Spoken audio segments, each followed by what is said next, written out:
Hey guys, Dr. Norberg here again. Now we'll finish up with phase 3 of the Whitetail Rut, called the primary breeding phase. Really important here, so you don't want to miss a moment of this one. In the old days, I remember back in the 1970s that we started learning about rut phases and how it affects whitetails and what to expect from them during these periods. I was generally of the opinion that I just hated to hunt bucks, which I really wanted to hunt exclusively, while breeding was in progress, because, well, you couldn't depend on them being in the same place 2 days in a row, because they'd be here one day and a mile away the next, and that kind of thing. It was hard to predict where they were until breeding came to an end, and then all of a sudden they became predictable in one way.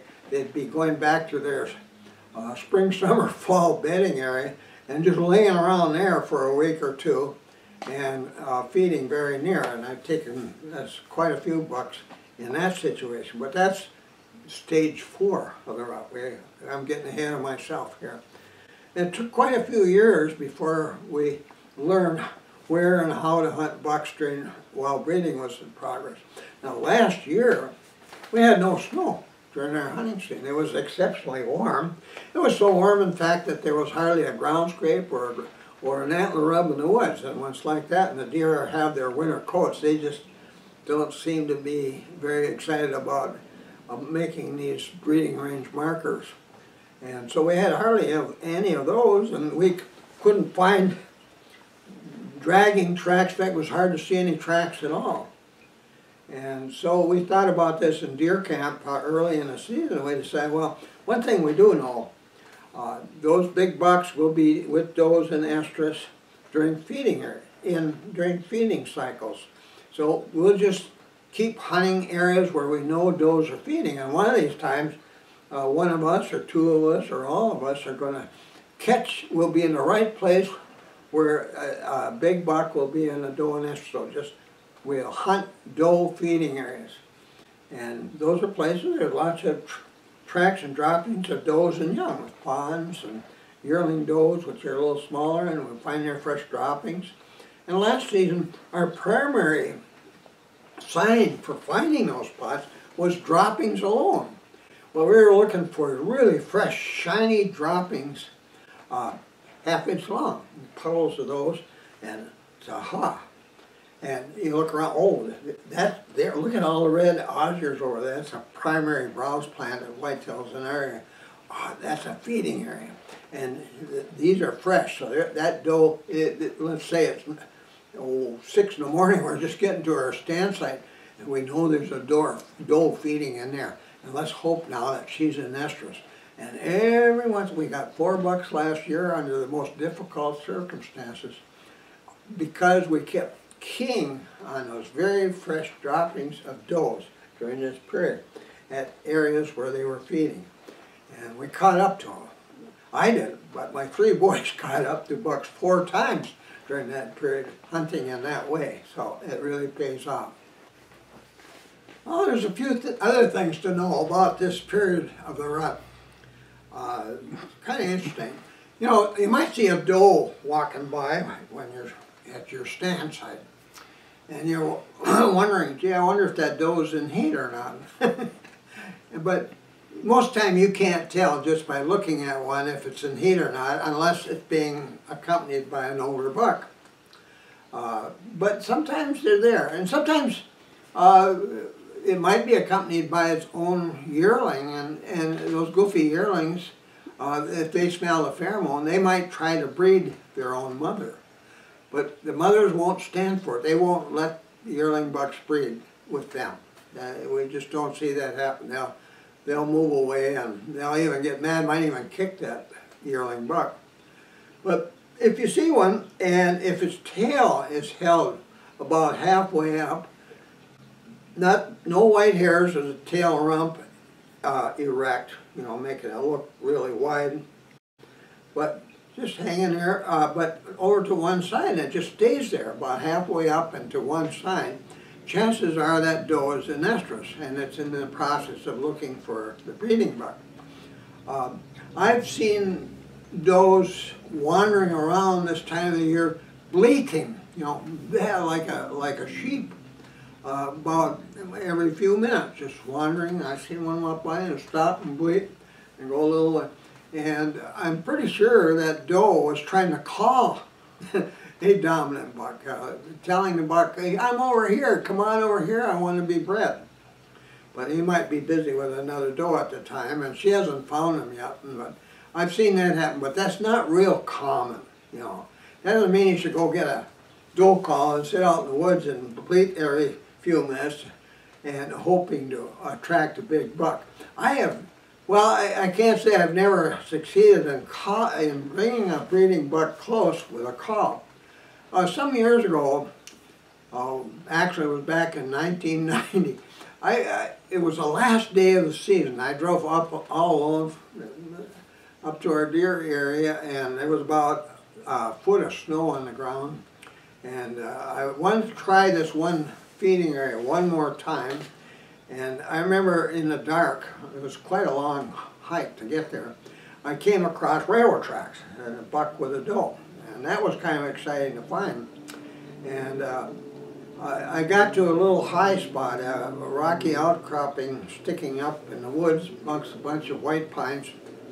And I said, well, this is a good spot to sit and watch this feeding area out in front of me. It's kind of open, but a lot of red osiers all over, or another name for them is red bark dogwoods. And they're a wild little bush or tree.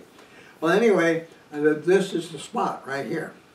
And I sat there for about a half hour and didn't see a darn thing. It started getting light and didn't see a thing, wondering what's going on. And so I had my buck grunt call on, and I got that out and I looked around, make sure nobody's watching me, no deer, while I'm fiddling around with it. And I gave it one grunt, and just almost immediately, about 100 yards away, a doe walked out from a clump of spruce trees. And walked out and was standing there looking around like that, and then looked over to the right, and it looked like it was going to start going that direction. So when it turned away, I gave it another little short grunt, and it turned right around and started walking right toward me. Well, I wasn't maybe 20 yards from that spruce clump, and out comes this nice big buck. It's obviously the dominant breeding buck of the area. And it trailed that doe, and she walked right, she kept coming. She was about 20 yards in front of me before she stopped. And I was ready, and the buck was right behind her, his nose not far from the back end of that doe all the way. And when she stopped, he stopped, and pow, and down he went. And gee, it was one of the easiest hunts I ever had for taking a big dominant breeding buck. So that worked. I hadn't called the buck with the grunt call on that particular time.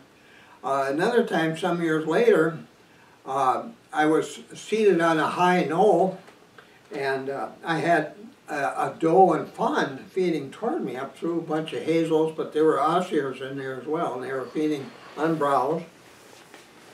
And my youngest son was sitting on a big hill, oh, maybe a quarter mile away, and it was a hill where a big buck had been bedding. And he was a big buck, according to the size of the beds. These were 56-inch long beds. Boy, that's a dandy. Well, he was sitting up there in the dark, and it was just starting to get light, and he heard a noise behind him and turned to look, and here was that buck right behind him. And that buck took off, and by the time he got turned around, got his gun up, it jumped over an embankment and went down the side of the hill, and he didn't see it anymore.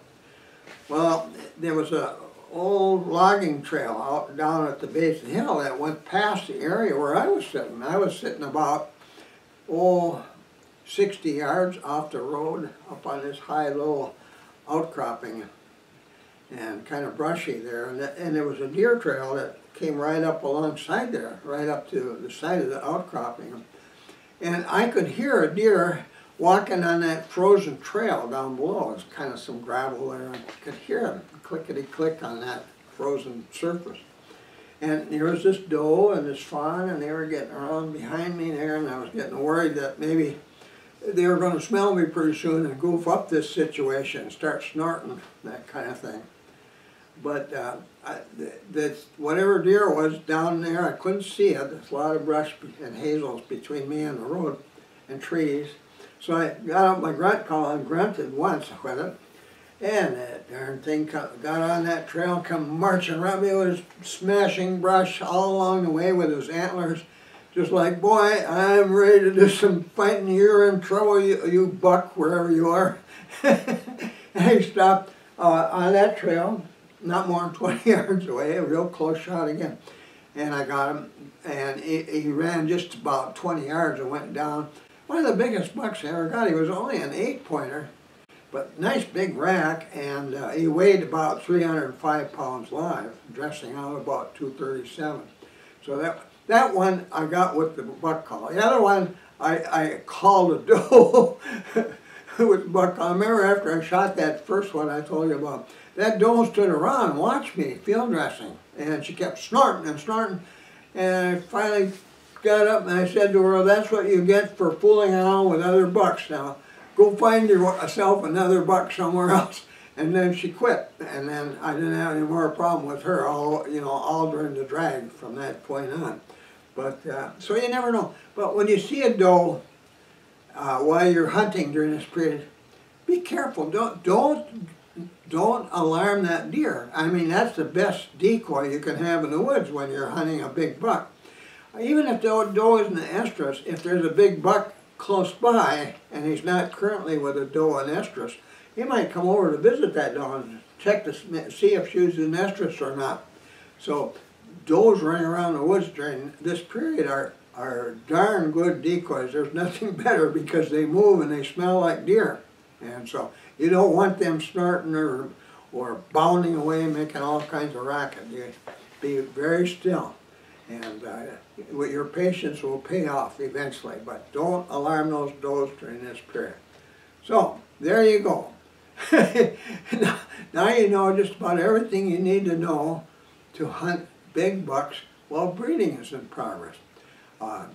You look, if you got snow around, look for very fresh tracks of a big buck with a doe. If he's not with a doe, he might be a mile away the next day. But let's say this doe just went into estrus this morning, and a doe found her and is dragging his hoofs and went up to her feeding area, and it's still dark and you're feeding, and you've got a stand site on the south side of it or across window that feeding area. Boy, be careful. Be as quiet as you can getting to your stand site. Don't make a lot of noise. And your stand site, if you did things right, the trail to your stand site should course through lots of dense cover so you can't be easily identified getting to it. And then be real quiet. Yeah, the easiest way to be really quiet at this time of the year is to use a portable stool. I could do like I do. I can take it off my back and put it down on the ground silently. And I got lots of good brush around me all the time, trees, and a good solid background behind me, and I put that head net down, and I'm invisible as long as I'm sitting still. And watching, I usually sit back about 10 yards or more from the edge of a feeding area.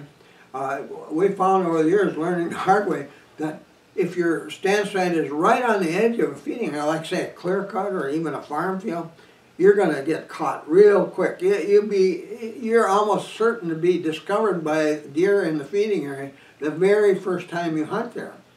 You might not realize it, but you'll wonder how come deer aren't coming back here anymore the next afternoon and the next day, because they got you the first day. They know you're there. So if you're back in the woods a ways and well covered by natural cover, nothing changed significantly, like nothing chopped or sawn or branches down, things like that, your chances of maybe getting a day and a half of good hunting out of that are fairly good. But so stay back. You might not see as much of the feeding area, but they're gonna be close, and you'll have some easy shots. Well, there you go, guys. Now you know everything you need to know about hunting whitetails, especially big bucks, during this phase of the rut. The next up will be phase 4, another surprise for you. Thanks for watching. Bye now.